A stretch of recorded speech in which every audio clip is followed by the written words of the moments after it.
ඔන්න යාළුවනේ අද මම ගෙනාවේ මංගල යුවලකට අතින් කරපු නිර්මාණ දෙකක්.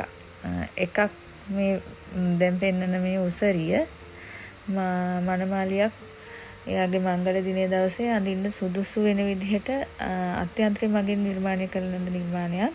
ජම්දානි මෝස්තරයෙන් හෙඩ් පීස් එක පෙති 5ක මලක් විදිහට නිර්මාණය කරලා තියෙනවා. බෝනික්කට අසල් එක දාලා තියෙනවා. ඔසරි පොටට අත්‍යන්තය තුලදීම පබළු වැල් එකතු කරගෙන තියෙනවා. පල්ලු ඩිසයින් එක යොදාගෙන තියෙනවා සාරිය පුරාවටම.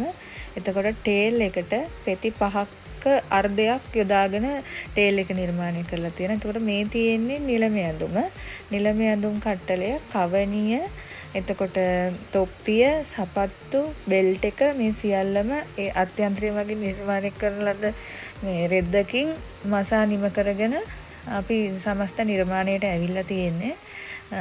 සාම්ප්‍රදායික නිලම ඇඳුමට සමාන විදිහට මේක නිර්මාණය කරලා තියෙනවා. සාමාන්‍යයෙන් අපි දකින එක වෙල්වට් කියන මැටීරියල් එකෙන් තමයි අරන් තියෙන්නේ. ඒ හා සමානවම මේකත් පාවිච්චි කරන්න පුළුවන් විදිහට තමයි නිර්මාණය කරලා තියෙන්නේ.